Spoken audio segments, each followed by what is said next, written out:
본 이 표는 1952년부터 1636년 사이에 5년에 걸친 띄엄띄엄 있죠? 여기에 걸친 이제 영국에서, 특히 이제 런던에 집중되어 있는데요. 거기에서의 그 보고된 그 매장 건수입니다. 매장 건수 이렇게 보시면 1625년도에 5만 건 이상이 좀 보고가 되어 있죠. 그리고는 이제 어떤 해는 작고 어떤 해는 큰데, 이걸 이제 그림으로 보시면 이와 같습니다. 그래서 이게 1625년도에 굉장히 숫자가 이제 많게 보고가 되어 있는데, 실은 이 전부터 매장이 이제 그 정부기관에 보고가 쭉 되어 있는데, 요거를 그 전체를 수집을 해서 책으로 발간한 분이 영국의 그 의류업 분야의 그 사업가인 존 그런트가 1662년에 발간한 책의 내용을 일부를 좀 표로 이렇게 정리한 것입니다. 여기를 보시면 이제 단지 이게 사망 건수만 들어가 있는데 나타나 있는데, 이 사망자 수를 통해서 이 자료를 봤을 때 이제 영국 이 왕실에서는 이 세금이 얼마나 거칠 수 있을까? 그 다음에 또 영국은 또 해군이 강하죠. 그 해군력을 강화시키기 위해서는 이제 이 남자 청년이 필요한데, 남자 청년의 수가 몇 명이 될까? 그걸 이제 가늠하기가 어렵단 말입니다. 그래서 이 당시에 주어진 이 매장 건수 자료를 통해서 어떤 특정 그 구나 어떤 특정 그 지역의 매장 건수 보고는 내용과, 그다음에 그 당시에 그 살고 있는 전체 인구수, 그 비율을 통해서 이제 정확하지는 않지만 가늠할 수 있겠죠. 그래서 그런 걸 목적으로 해서 이와 같은 자료를 사용을 했었습니다. 그러므로 해서 이제 세금의 그 액수를 예측을 하는데 중요한 자료로 사용이 됐죠.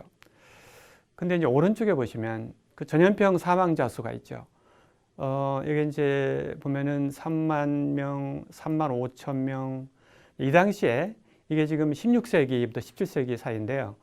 영국에서는 뿐이 아니라 유럽에서 14세기부터 15, 16, 17, 18세기 말까지 19세기 초까지 전염병이 굉장히 심했습니다.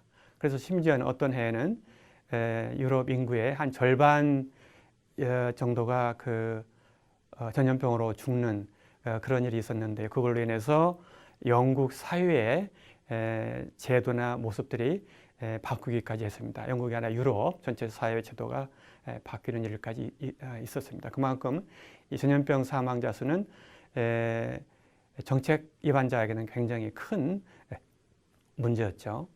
요거를 좀 더 이제 쉽게 보기 위해서 그림으로 그린 것이 이 표인데요. 여기 보시면은 이때 제일 높게 나타났고 여기 이제 점점 감소하는 그런 모양인데, 여기를 자세히 보시면 이게 지금 상대적인 그 비율이죠. 그러니까 보고된 매장 건수 대비 전염병에 의한 사망자 수 대비인데, 이때 이제 제일 높게 나타났고 비율이 점점 감소하는 모양인데, 감으로 볼 때 얼마 뒤면 이게 이제 전염병자에 의한 사망자 수가 0으로 떨어질 것 같죠. 그런 거를 이제 감으로 잡으시면서 이게 언제쯤 없어질까? 처음에 이제 질문이 그거죠. 이 없어질까를 생각하다 보면 원인을 알아야 되겠죠. 그 원인이 무엇인가? 그다음에 이제 원인을 알게 되면 그 통제할 수 있는 방법이 생기겠죠. 그래서 이게 전체 그 관리자 입장에서 보면은 원인을 아는 것이 중요하고, 그래야만이 통제할 수 있는 방법을 찾을 수가 있겠고, 그렇게 함으로 해서 이 전염병, 역병에 의한 사망자 수를 제로로 떨어뜨릴 수 있는, 그렇게 할 수 있단 말입니다. 그래서 이와 같은 그 방법들, 이와 같은 그 문제 해결을 위한 방법들을 과학적으로 접근하는 방법을 연구하는 분야가 통계학이죠. 그래서 그 통계학이란 뭐냐? 그걸 말씀드리기 전에 아래 그림을 보시면 이 데이터의 특성을 먼저 보시는 게 필요한데요. 데이터는 이와 같이 그림으로 보시면 자연 혹은 진실과 잡음의 합으로 항상 주어집니다. 그래서 우리의 목적은 이와 이 잡음을 잘 제거하거나 잘 다룸으로 해서 보다 가까이 진실 혹은 자연에 다가가는 그와 같은 방법을 이제 연구하는 것이 이 통계학인데요. 이걸 잘 정리한 그 문장들을 몇 개 뽑아봤는데, 통계학은 첫 번째 문장이 통계학은 불확실한 그 추론을 다루는 과학이며 기술이다라고 되어 있죠. 여기서 이제 불확실한 거는 여기서 이제 잡음을 말하는 겁니다. 그래서 이 잡음을 여하이 잘 다루는 어떤 그 수학적인 모형이나 방법을 통해서 이 잡음을 잘 다룸으로 해서 우리가 이 자연 혹은 진실에 대한 추론을 보다 잘 과학적으로 접근할 수 있는 그게 필요한데 그것을 위한 과학이고 기술이라는 얘기입니다. 그게 이제 통계학이죠.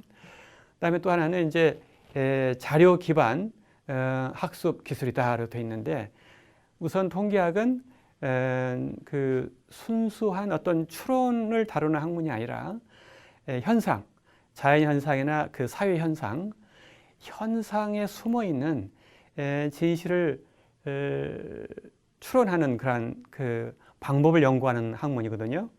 그래서 그 자연과 사회 현상에서 주어지는 그 자료를 잘 다루고 분석함으로 해서 그 자료 이면에 숨어 있는 그 진실에 접근하는 그 방법을 연구하는 학문이라는 얘기죠. 그게 이제 이 용어로 자료 기반 학습 기술이다. 이 용어로 이제 압축해서 설명이 되어 있습니다. 통계적인 분석 절차를 간단하게 이제 그림으로 표시한 건데요. 먼저 우리가 뭘 할까 하는 문제가 정해져야 됩니다. 앞에서 이제 그 영국의 전체 세금 수입이 얼마나 될까, 혹은 영국에서 군사에 동원할 수 있는 남자 청년 수가 몇 명이나 될까, 그와 같은 어떤 특정한 문제가 있을 때 그 문제를 해결하기 위해서 우리가 어떻게 해야 되나? 우선 이제 그 진실은 모르기 때문에 진실로부터 제공되는 어떤 그 정보를 접근하려면 자료가 필요하죠. 그래서 이제 우리가 관련된 데이터를 수집하죠. 그래서 앞에 나와 있는 그 예처럼 사망자 수 자료, 아니면 그리고 이제 어떤 여러 특정 지역들의 전체 인구 수, 그 자료를 모으면 우리가 과학적으로 전체 그 인구 수를 우리가 가늠할 수 있고, 그래서 그에 따라서 세금이랄지 또 나이별로 어떤 데이터가 있으면 남자 청년의 숫자를 추정할 수가 있겠죠. 그래서 이게 이제 과정이고요. 여기서 이제 그 추론 과정에서도 그렇고 이 문제에 적합한 그 자료가 뭔가 그런 걸 정하기 위해서는 해당 분야의 전문가의 도움이 필요하겠습니다. 자, 이제 우리가 이 문제가 만약에 조류 인플루엔자처럼 우리나라에 빈번히 자주 발생하죠. 조류 인플루엔자에 대한 대응책이 문제란 말입니다. 그럴 때는 이걸 어떻게 이걸 해결할지, 조류 인플루엔자는 이제 우리가 알 수 없는 이유로 특정 지역에서 특정 시점에 이제 발생을 해서 그게 우리가 알 수 없는 지역과 시간에 이렇게 되거든요. 그래서 우리가 자료를 모아서 분석을 하는데 그 와중에 계속 그 조류 인플루엔자 발생 지역이 생기기 때문에 현재 생기는 자료를 다시 또 모아서 추가적으로 또 대응적으로 분석을 하고 또 대응책을 제시해야 되는 그런 상황이 오늘날의 모습이죠. 그래서 그거 하기 위해서는 그 실시간으로 자료를 수집하고 분석하는 그런 기법들이 필요합니다. 그래서 이제 그 사람이 실시간으로 그 만약 방대한 양의 자료를 분석하고 또 그때그때 즉각적으로 대응하는 그것을 하기 위해서 기계의 도움 받죠. 그게 이제 그 기계학습이라는 도구를 사용해서 실시간으로 자료를 모으고 그 대응책을 마련하는 그와 같은 일을 지금 하고 있습니다. 물론 여기에서도 해당 분야의 전문가의 도움은 반드시 필요하겠습니다. 이게 이제 오늘날 데이터가 대형화됨에 따라서 생기는 그 달라진 모습이라고 볼 수 있습니다. 앞에서 말한 그 내용들을 이와 같이 벤 다이어그램으로 정리한 것인데요. 우리가 이제 전통적으로 어떤 문제가 주어지면 그 문제를 해결하기 위해서 자료를 찾고 자료를 모으고 그리고 분석을 하죠. 이게 이제 전통적인 그 연구의 모습입니다. 이 분석을 위해서 우리가 이제 수학이나 통계적인 그 이론이나 방법을 동원을 하게 되는데, 그 다음에 오늘날처럼 그 실시간으로 자료를 모아야 되고 대응해야 되는 그런 상황에서는 이제 기계 학습에 그 도움을 받아야 되는 상황이고요.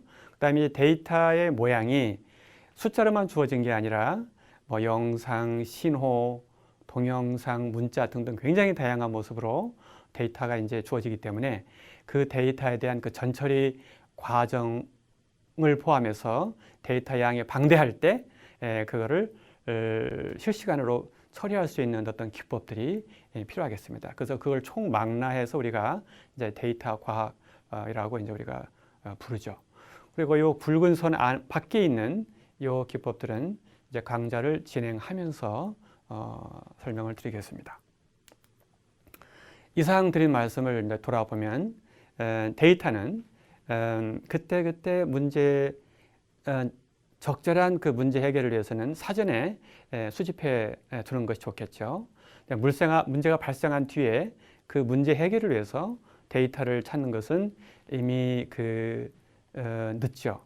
그렇지만 이제 그 데이터를 빨리 적합한 데이터를 찾는 방법이 있으면 좋겠습니다.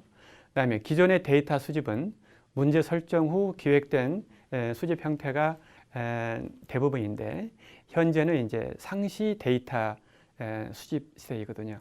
그래서 문제에 합당한 데이터를 필요한 때에 찾아서 사용할 수 있는 역량이 요구되는 시대이겠습니다. 이상 1장의 내용을 여기서 마무리하겠습니다.